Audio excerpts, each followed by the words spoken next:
everyone. Welcome to FreeThinkers Fireside, where we put the human and humanist one cozy chat at a time. My name is Helen, also known as Hell's Bells. I did not have a show last week because I went to go see an amazing concert. So I did have, well, I had it on Wednesday night. So I stand corrected on that.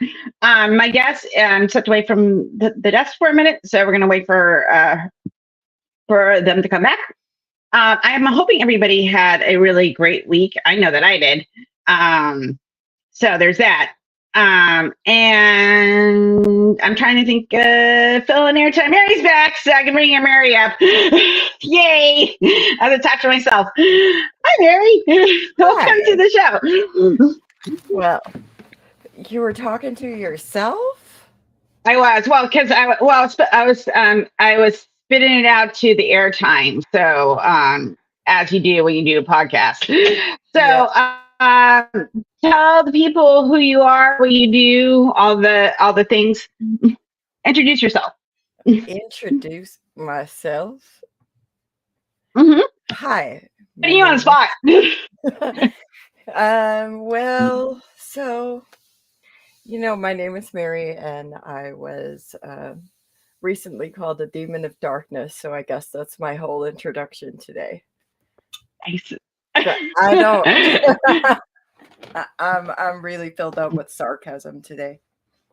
But anyway, I was actually born and raised Amish. I lived in 5 different settlements. I talk about things that I experienced and things that still happen, and I've written a couple books about it. So part of No, keep going. I'm listening. Part of the biggest goal is to really help dominant culture people understand better that Amish are just people, and some of them commit crimes, but also, like, Amish are just people, and as such, they're also capable of doing people things. That's time is non sequitur. Hi, honey. It is weird that the Amish are people. Like, they're just people. I know. I told you that I was told that I have an evil spirit. I named him Frank. So, I mean, I could have a Jezebel spirit. I don't know if you've heard that one before, but she was a badass. So if you have a Jezebel spirit, I think you should applaud yourself for that. By the way, I mean, I did kind of write a book that I called Jezebel. You did. You sent it to me. Thank you so much. So yeah, this is the book, people. So you should buy it. It's on the Amazon. It's on the Amazon, everybody. Go to Amazon. The link is in the doobly-doo. So I mean, have you had a chance to read any of it? No, I haven't read it yet. No, I get this. Last night I had the nonprofits, and then the night before that, when I got it, I forgot. So no, I did TikTok.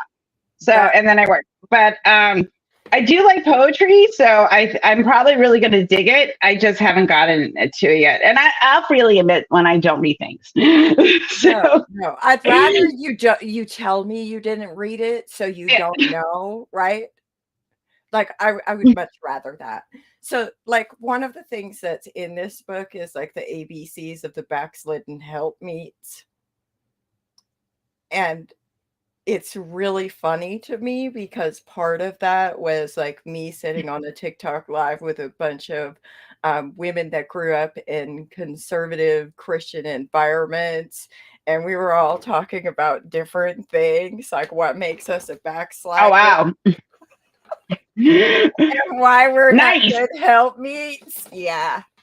That's where that came from. It is like, this is the thing, like what I've talked to people that grew up in like funny religions and stuff like that, and it's always fascinating to me because, like, I grew up Catholic, but it wasn't like I'm not traumatized by the Catholic religion. I didn't, like I'm just like, it's just a bunch of bullshit. But like, the people that like, they're like in it to that we're going to save your moral soul, even if you don't like it. Like it's kind of one of those things that it's just like, the abuse that happens, and how much it takes to untangle all of that is, It takes It's always like it's never a culture that I grew up in. So right. it's kind of like the Amazon. I know it's there, but I haven't ventured there. So it's there. You haven't ventured into it. You haven't experienced that specific kind of abuse. Yes. Yeah. But the thing that I can tell you about this book specifically is that and this is part of why I was hoping you had time to read it, is because in chapter 5 I wrote like an entire chapter about like unsolicited prayers. I don't know if y'all have issue with that, but to me, I just don't care for them. I don't. I'm kind of. I say usually when someone says like they're going to pray for me, I did get. I've been annoyed because I have chronic pain issues and nerve pain. We talked about this, and I don't like people like saying they're going to pray for me because it's not going to do shit. So I'm like, now you're just wasting words. So, well, yeah. I mean, and for some people, like we have loved ones that we would love to have like healthy relationships with, and they'll Right. say like, "Oh, they pray that." Let me give you a quote from my mother. Okay. The last time that I saw my mother, she told me that she prays that my life is hard because it would help me return to the ways of my youth. And she also told me that it would have been better if I had died in the womb than for me to live Oh my my life God. this way. Oh my God, Mom. Look, I Holy never shit. pretended. Don't pretend to be Mother of the Year. And also Mother's Day just happened. It's not my favorite. Yeah.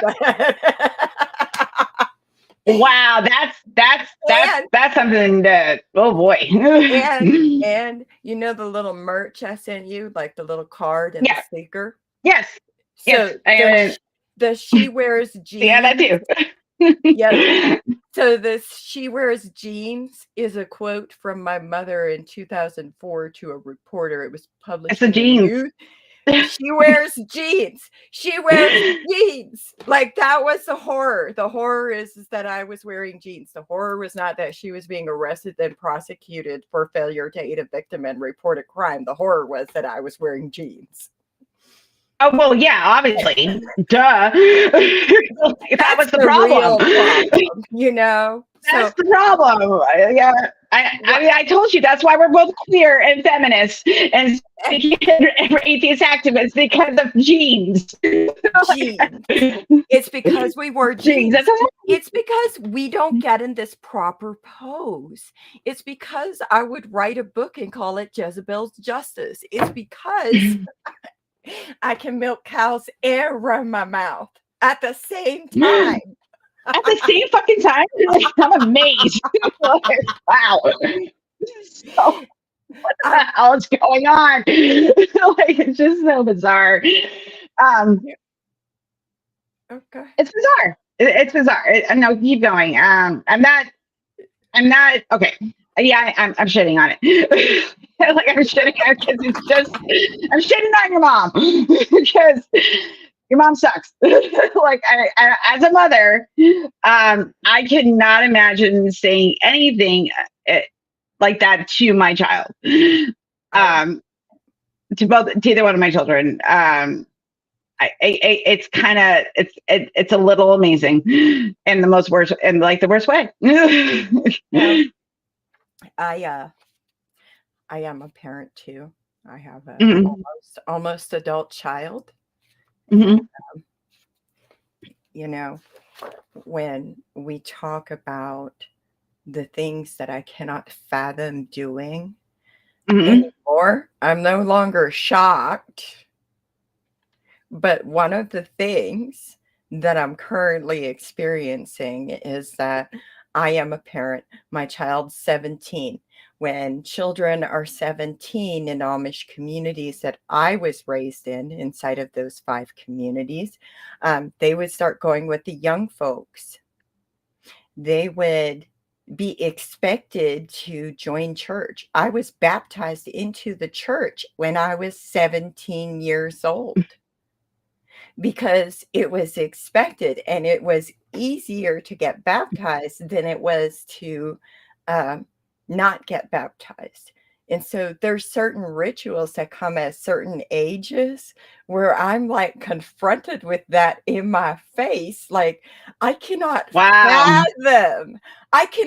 fathom pressuring my child to join a religion at the age of 17 or to go out and look for a life partner as if that's their entire At goal 17? at the age of 17. Because when you go to the singings, you're supposed to conduct yourself appropriately, because singings are the events that we would have on Sunday evenings in our communities. I know there's some that have different days. Sometimes it's Saturday and Sunday. Sometimes it's just Saturday. Sometimes it's Sunday. Sometimes the youth will get together during the week and have volleyball games. Well, when the young boys in the group that in the church that I went with the young folks with, when they got together and played volleyball every week for like 3 weeks, well, the ministers came trotting by because that's just spending too much time with one another, not being. What is going? What? What? Right? So, like, the other thing is like my child's be like my child's this age, and so I had to reconcile that. Like sometimes you're just not prepared. You're like, wait, what? Why am I even thinking about that?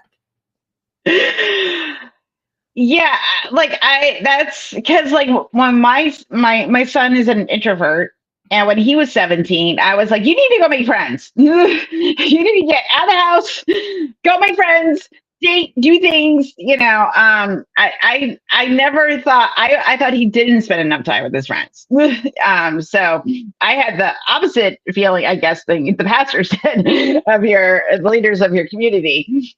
Weird. That was just going a little too far. So, like, one of the things that I also did is, so I published this book right after my kid turned 17. Mm-hmm. And you might ask, why would one ever write a book and call it Jezebel's Justice? I literally can see the church, okay? So we didn't have church houses. We had church in our homes, because that's one more way to keep the persecution complex alive and well. Because the reason that we have church in our homes is because our martyrs, when we honor our martyrs, they had gotten together in caves and they were persecuted and put to death for this. Oh. So that victim complex is still alive and well. It's been over, I believe, 500 years. Don't quote me on that. That's kind of rough general estimate. But yes, we have an entire book called The Bloody Theater of the Martyr's Mirror. And the book that I literally would look through that book at the pictures, and it has pictures, it has depictions, illustrations of like John the Baptist being beheaded and somebody who was like hung upside down. I can't even think of his name right now, or the guy who they cut off his head and then his head like would his head like made fun of something, like it was empowered or something. I don't even freaking remember. It's just like, these are the things. And so Jezebel, for example, like when I tell you I can picture this home, it's generations of people sitting there and recounting these stories. They've went to church, they've preached about it, and we were small children from the time that we could sit by ourselves on the benches, those wooden benches at church. We would be sitting on the benches at church, and first, like, we would sit with our parents, and so the men would sit in the living room And up until a certain age, the boys would sit with the men. And then after they got to be a certain age, then they would go with the boys. And then after that, if they got married, they would go with the men, and then all of that would repeat itself. But also, if somebody didn't get married, then they would eventually go with the men too. Now on the women's side, so the women would sit in the kitchen because everything has to have order. We have to have order, lots of order. Right. The Right. women would take Okay. the babies. Okay. Are you ready? Women would take the Okay. babies Ready. and the children, and the young girls under a certain age would go sit in the kitchen. And then once like the babies would usually be with the women during church. And when church was going on, like women would also be responsible for cooking. And the taking care of the babies would usually be mostly falling on the women and the young children. So it was primarily like all of this labor expected from women. So it's like, And, it's parentifying children. oh, that too. That Yeah. too. And then like these preachers would get up. So we would first off, like, oh my God, I can see this whole thing and I don't know how to describe it aptly enough so that everybody can picture it with me. But so like, Sunday morning comes and If you need visual aids, I'll pull up pictures. Everybody goes to church, and like the bishop first, this is how church starts. The bishop has his hat on. He starts walking toward the house. Then the ministers fall in line. Then the deacon comes. They go around in the wash house where the young girls are. And Okay. as soon as they go inside, the bishop takes off his hat, holds it against his chest, usually, or to the side, usually against the chest, goes around and shakes hands with every single one of those young girls. Then Okay. the ministers do the same thing, and then they go into the kitchen and they do the same thing with the women and children in the kitchen. They've already done this out in the barn, okay, with the men. And the women did this when they came in, they arrived, they did this with the people that were in the wash house, and then the people that were already sitting in the kitchen. There's so much detail. And then the ministry may greet each other with a holy kiss, but the rest of the congregation did not greet each other with the holy kiss on the regular. What's the holy kiss? And the holy kiss would be like a kiss on the cheek when they do the handshake. Oh, okay. Like the French. Yeah. We were not gross like those worldly people, and we didn't think it was appropriate to do it. Oh, okay. So the French are gross because it's a color. Okay, but I'm gross. I'm gross. I'm French, so I'm gross. Okay, well, I mean, it is what it is. And then once once the ministry has gone by, then like the men will go in with their sons that are not like if they're potty trained, usually in many communities, they'll be with the dad. And so they'll go in with their sons and they'll file in and they'll do their whole thing. And then the girls will file in. And last, the young boys will file in. And everybody has like a specific place to sit, and they all have to sit in the right order, in the right way, in the right time. Okay. And what happens if you don't do that? Chaos? Like what happens? It just isn't what will happen? It just isn't done. We just don't do it like that. That's not the right way. Sorry, I have questions. I was like what happens if you don't do the thing? We haven't even started the church singing yet. Oh, that's true. We haven't even started yet. So keep going. Oh my God. So continue. When everybody's like seated, then they, announce a song. Somebody like starts this song. a man, always a man, because somehow there's this complete utter fascination with making sure that everybody that does everything in our church services is always led by a man in some form, shape, or way. Pretty much, except for the cooking. The men don't have to lead the cooking. The men don't have to lead the food prep. Okay, that's not on them. But what a privilege.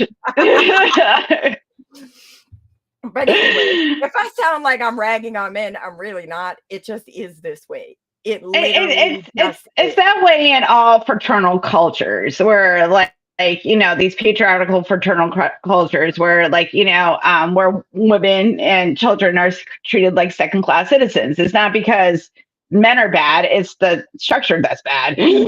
So, and well, and it does a disservice to men too, but I digress. I'm not men, so I'm not going to talk about that. But anyways, so then they start this whole song and we sing, okay, do you want to laugh? I do. I always want to laugh. That's why I did the show. It's like, we do these. When I went to a Catholic church, I laughed and laughed and laughed and laughed because I said, well, that's fair. Now I know where the Amish got it from. No, now I know where the Amish got it from. Oh, really? Yes. Now I know where they got it from. Because you know how they do the mass? Well, so our singing is kind of like a Gregorian chant, but it's really like,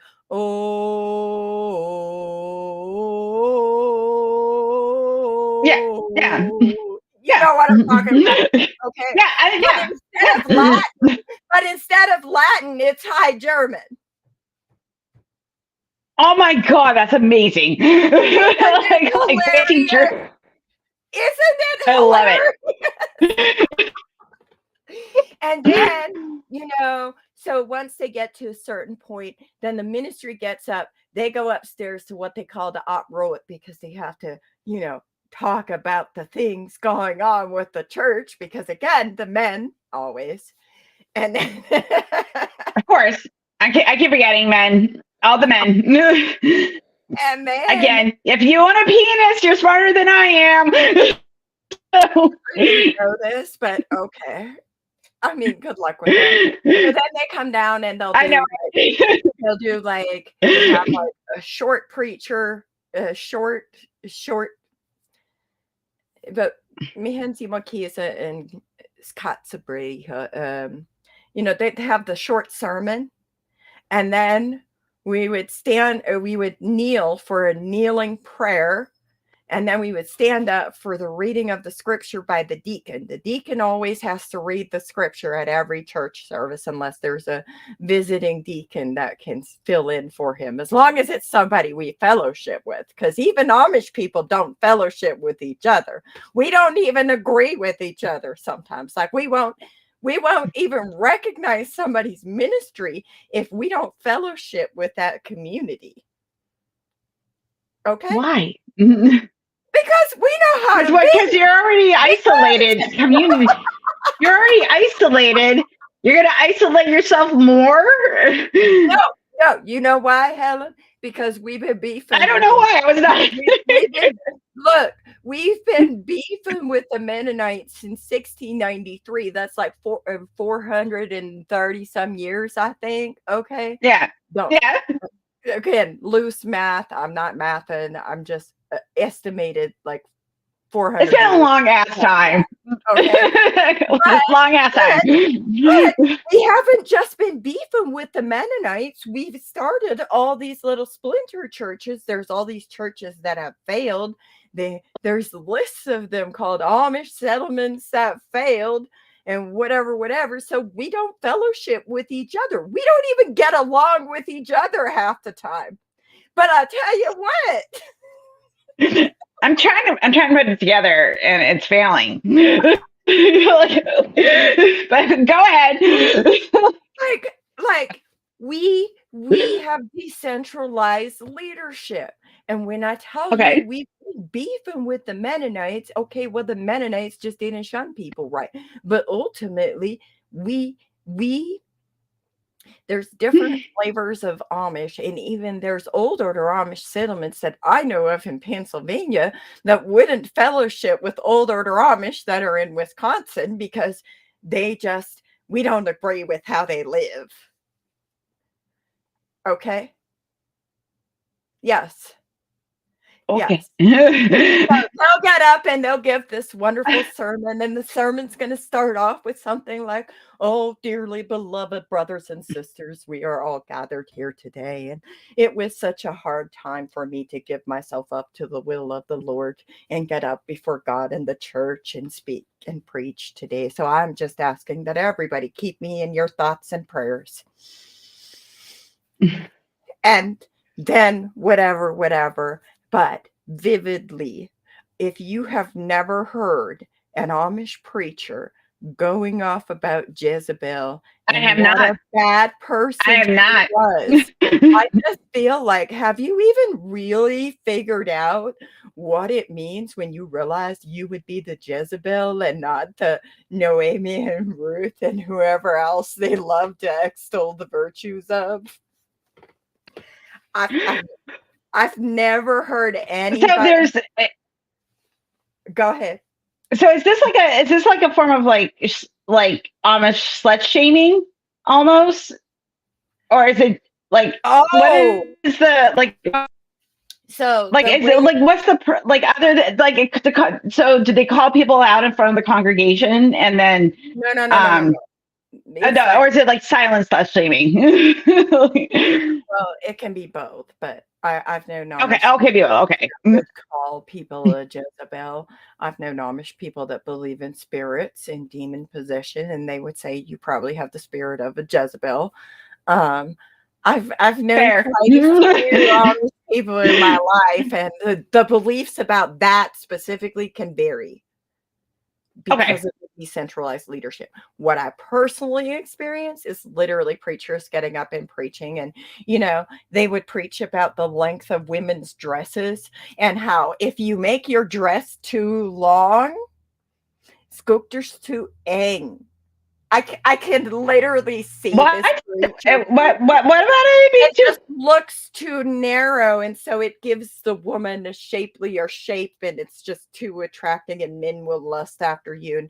And we don't want to have women in our churches that are like Jezebel, who she bedecked herself in gold and purple and red and with precious jewels and painted her face and made her hair. I'm failing. I am failing all those things from the window, and she was such a prideful person that the dogs ate everything of her except her hands, because her hands were so full of pride, even the dogs wouldn't eat them.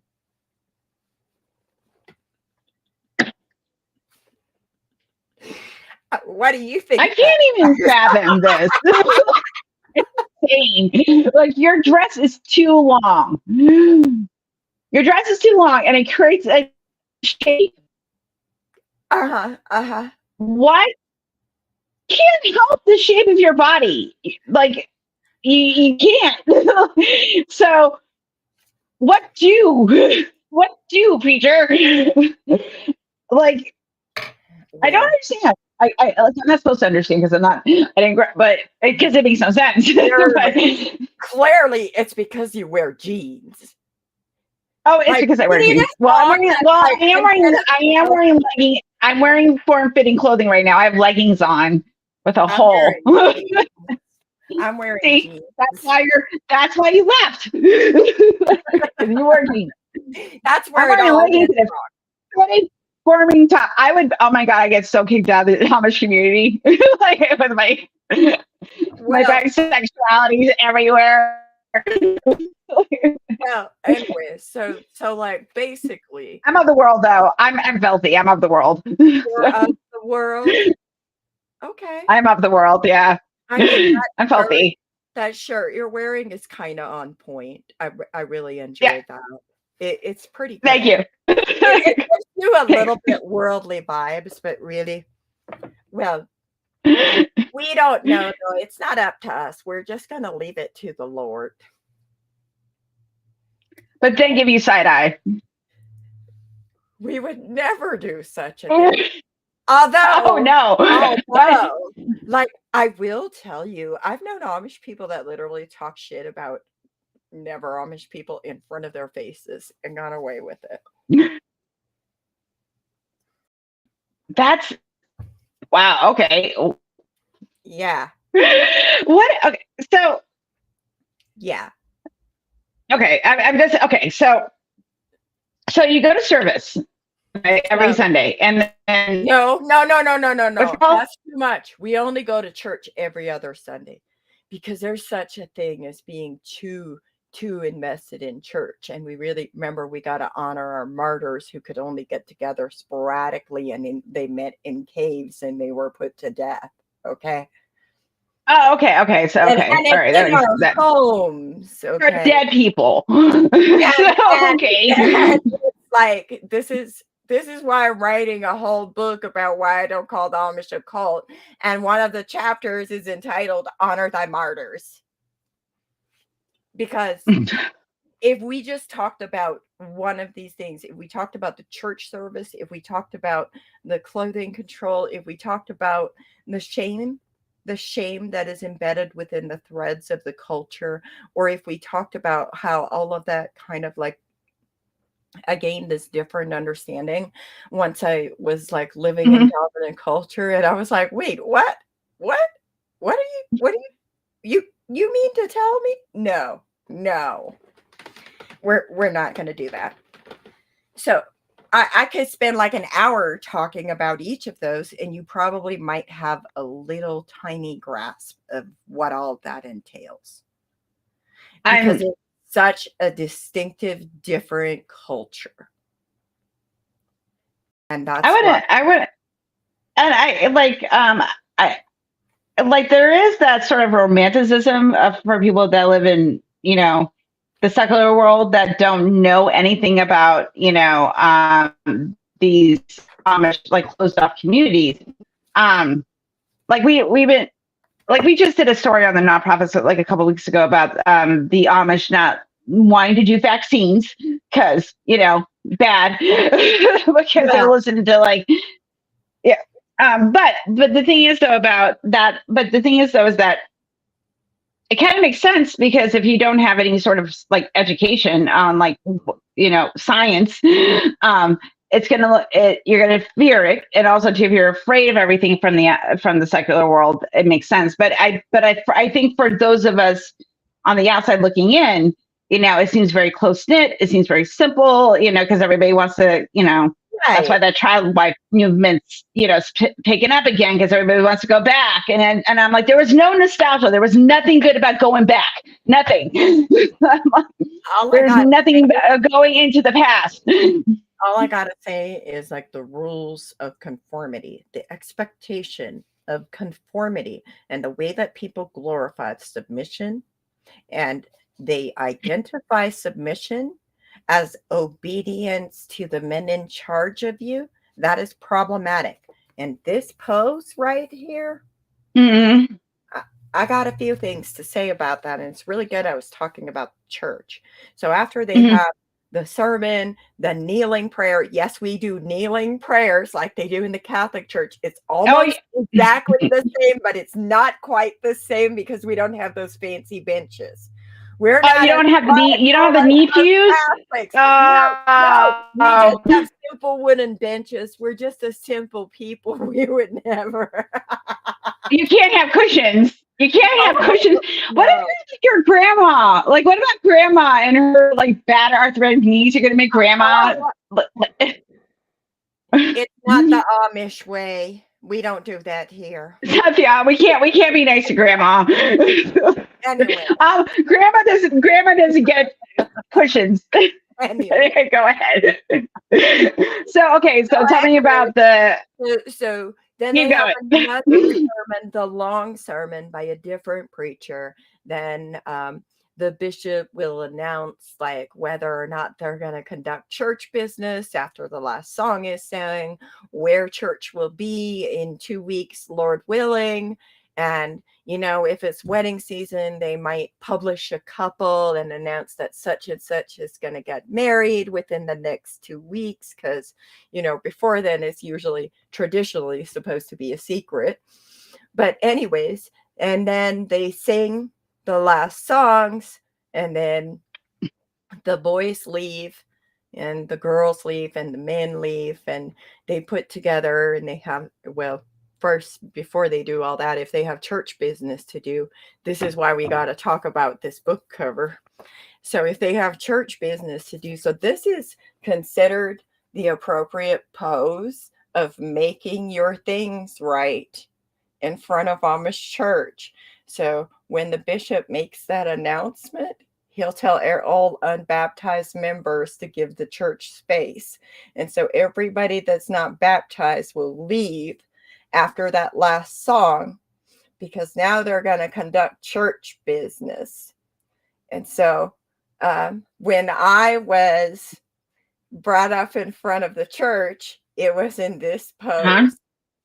And so that thing that they call Rumspringa, that people think, I was within the age that people would have thought that I was on my Rumspringa, because dominant culture doesn't understand that Rumspringa, as they think, doesn't really exist in that way. It's a grossly misunderstood, misrepresented, it's not. And people overgeneralize this idea of like, oh, well, you were on Rumspringa, so you get to go out and you get to go party and you get to do all these things. Okay. Like you don't actually go live. So do you want to ask me? Please ask me why they made me make my things right. Why did they make you stand like that? No, on your knees. You were on your knees. Oh, you have to be on your knees. You have to be on your knees in front of the entire church who was sitting there watching you. And then you had to say, after the bishop, so I had to say, "Kan bekenne sich Theotap for Gott und me." What? Repeat that one more time. And verspreche, was es sorgt, draus noch Cheot bist du her. Which means I don't really have a great translation for it, but it basically means like, I acknowledge that I failed before God and the church, and I ask everybody to Geduld, what is patience. I ask everybody to have lots of patience with me. I ask God for patience, and I promise to do better from here on out, and whatever else the bishop told you to say. But this is, of course, after they've already taken a vote to determine if you're really, really repentant while you were not present. And when they take that vote, what they often will do is they will add to your sins. So one of the sins that was added, the reason I was brought up here is because somebody took photos of me drinking at a party. And then the parent, the parent of that person who was never shame on you, took that picture to our deacon. That is why I was put on my knees in front of the entire church. And the thing that still irks me is the internet has that was weird. Down. I have never seen a photo of it, and in that photo, I was doing a in my Amish dress at a party. That is why I got in a lot of trouble. Yeah. Okay, Andrea. And are you sure you want to get me started?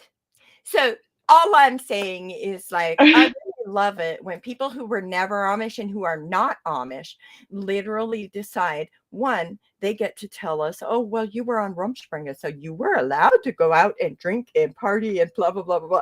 No, just because you see Amish kids doing stuff doesn't mean that they're allowed to do it.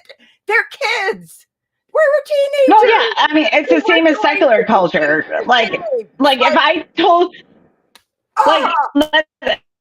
secular culture, we don't go around saying, like, telling, like, yeah, go get hammered. We don't do that. So why would it be any different?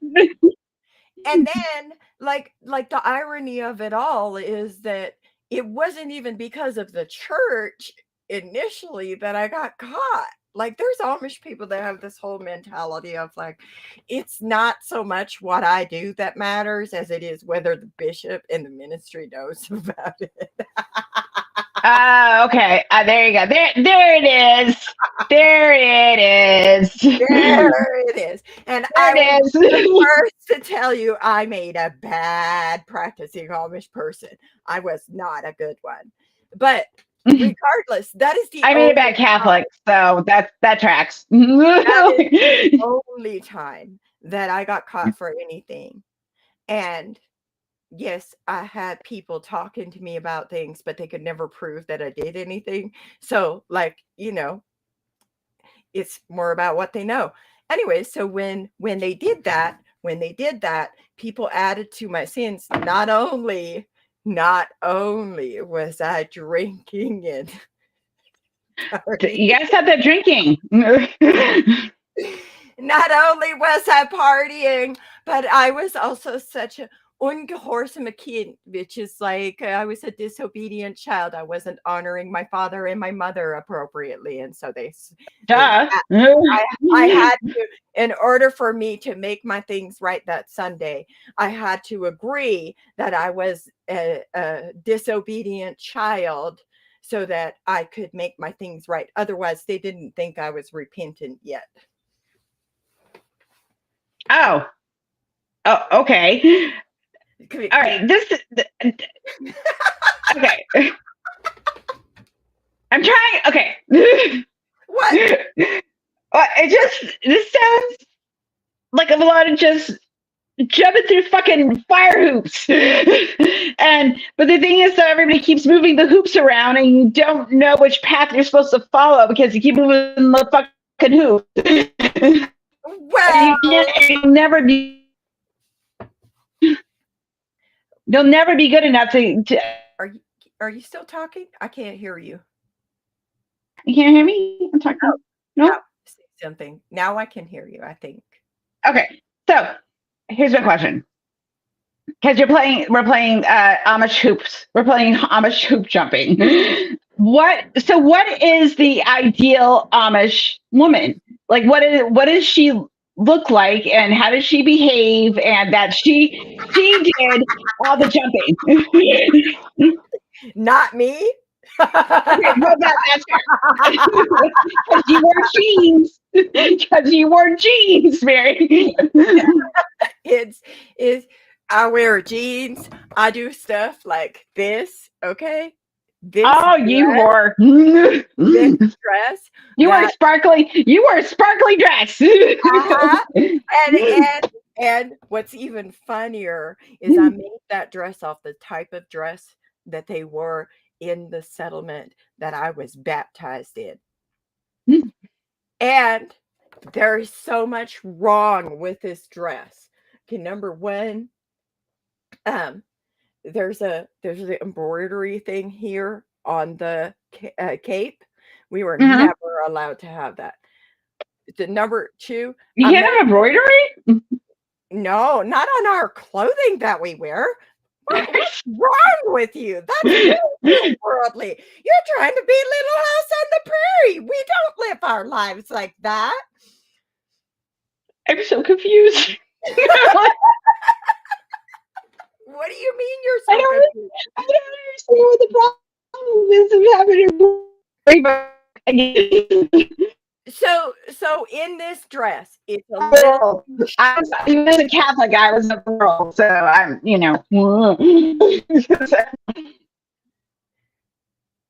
say that again because you cut out for a little bit of it. Sorry, it's my internet's being a little bit buggy. Eventually. Yep, we got robot Helen. Helen's over here being a robot. I don't know what's happening.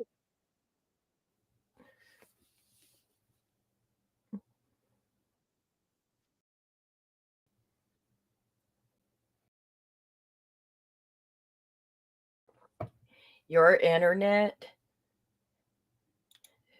I think. I think what happened is Helen's internet went off to look for the outer darkness. And so, therefore, it can't function right. And that's what the real problem is right now. I don't think that she's possessed quite yet. I don't think that's a thing for Helen. But I do think that the internet really got maybe a little bit of possession. It might be because we were talking about Jezebel and how people get uh, disciplined when they're in trouble with the church. It might be. It might also be because I have some bad happy juice. Because, that's really a thing.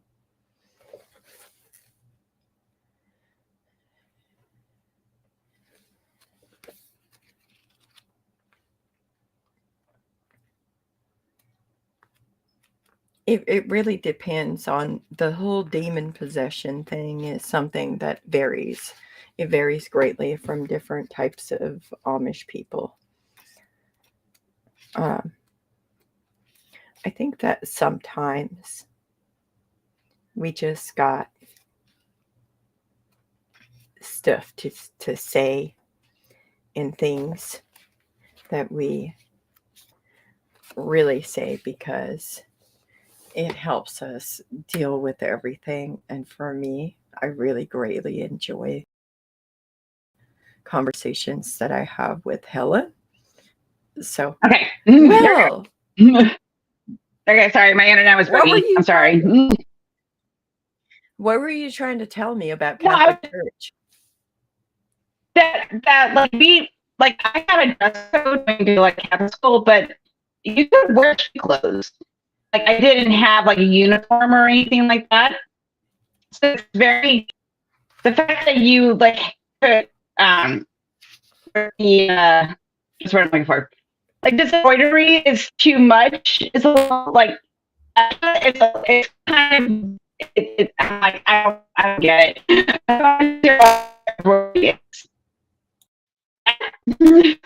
Basically,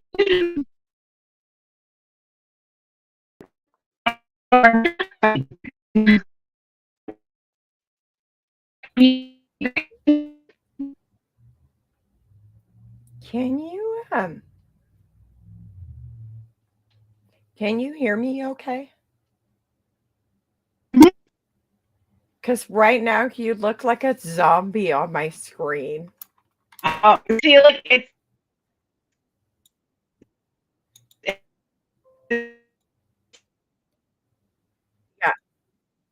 Yeah, I don't know what's happening here. It's something because I got like this is what I heard that you went to Catholic church and you didn't even wear school uniforms. And so it's like mind blowing to hear this amount of like clothing control. Wait until you hear the best part. So in this, everything about this is blasphemous. And the reason that I say this is because one, the hair's not parted with the holy part. Two, the covering strings, one is in the front, one is in the back. They're supposed to be tied. Three, you can't see this on the computer probably, but in reality, this specific covering, I don't know, can we make it get seen? Oh, there you go. These folds up here, those are way too fancy for us, for the type of Amish that we were. Those are way too fancy. The back part of this cop, and that is a covering, not a bonnet. Please just understand that is a covering, not a bonnet. It is a cop. It's not a bonnet. A bonnet looks entirely different. But for those, in the back, it's pleated two different ways, and we were not allowed to wear those either because those were too worldly. On this, the pins that I used on this, they were entirely wrong because they had colored heads on them, We were not allowed to do that either. The fact that you can see that I have a tattoo on my arm right there is also blasphemous. And we also weren't allowed to have those types of sleeves. The belt on the apron on the specific dress and apron is a little too wide.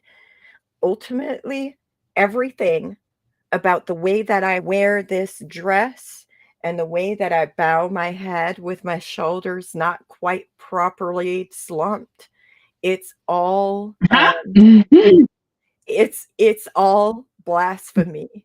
And while people outside the church may look at that and be like, "Oh my God, that's such an oppressive stance," for people who know, they know. They know exactly what this is. It is a piece of art that says, "You might have did this to me, but you don't get to tell me how to dress anymore. You don't get to tell me I have to get in this pose and be publicly shamed and humiliated anymore. This is my power and I'm taking it back right here. And I don't have shame about it. In fact, if you want somebody to be ashamed about it, then you should perhaps look to the people who actually should be ashamed of what they did." And when you look at the back part of this, this is also about performative art and taking back power and control over your personhood, your bodily autonomy. You can tell me that, this is how I should dress for the rest of my life. And I can tell you, I can take the very thing that you use to control and shame and humiliate and subjugate people like me. I can take that very thing and make it into something you will never approve of and love it. Right. I just what? Can you hear me now? Am I okay? No. Try saying something else. Hi. Hi. I think I hope it's a robot. I hope not. Okay. So that last part came through clear. I'm here. Okay. Now I know I'm being a robot. I don't know why it's being so. Okay, I don't know. My internet's being buggy. I'm hardwired, so it's not that. It's just my internet. Look, sometimes it just does whatever it does. It's the internet goblins. Yeah, it is. It probably is. It's the goblins. I just realized that you sent me a private message. I'm sorry. I didn't. It's okay. It's okay. It's all right. So I did want to ask this because somebody put this in the on here. Is demon possession a thing in the Amish community? It really just depends on like the type of Amish that you are, on whether or not you might believe in demon possession. Most Amish that I know of, like they will potentially anoint people, but it really just depends. Just depends. Zombie Helen is back. Helen, did you get too close to the sweet little baby Jesus? I did. That's what happened, right? Baby Jesus. Okay.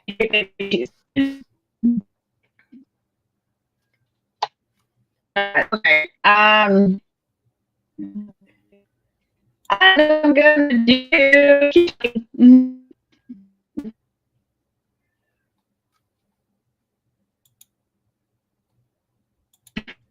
I can't.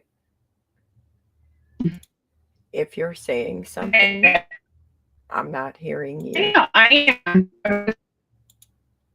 Yeah, I'm still not hearing Helen. I don't know what's happening with her, but hey, we doing what we doing.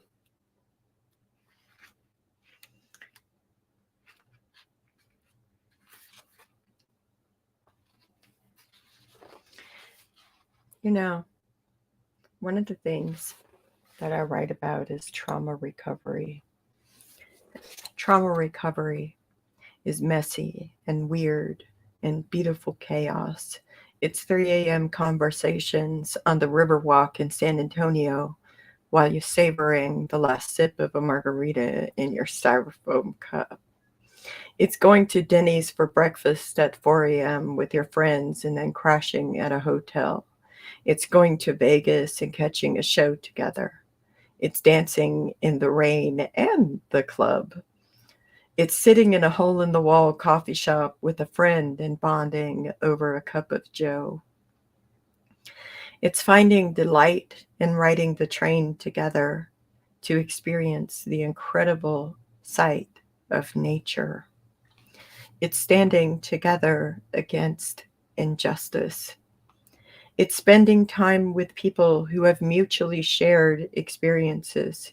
It's crying together over the sorrows of life and celebrating each other's successes.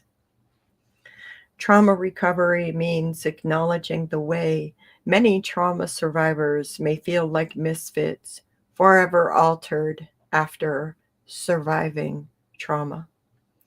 It's creating connection, shared experiences, space where people can be authentic, and learning that good stuff isn't always a weapon.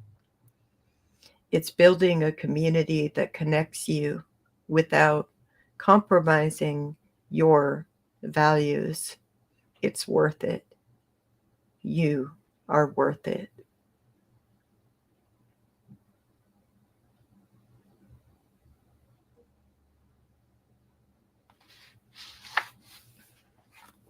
That's from this book.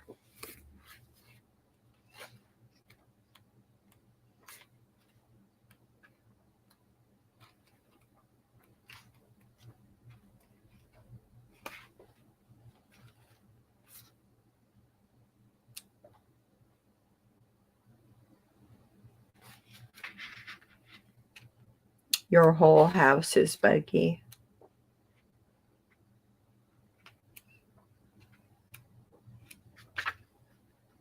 You know,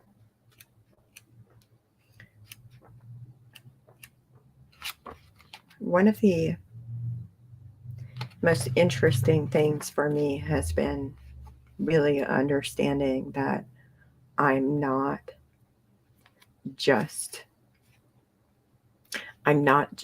alone in this. There's other people who have also had similar experience, even if like it's not exactly the same. My whole buggy is buggy. Wait, am I buggy? Hey, Crystal.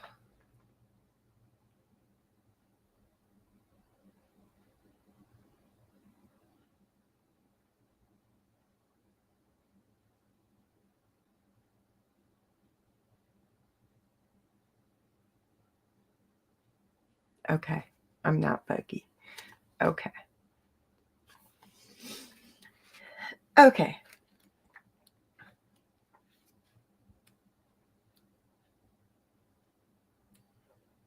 Good.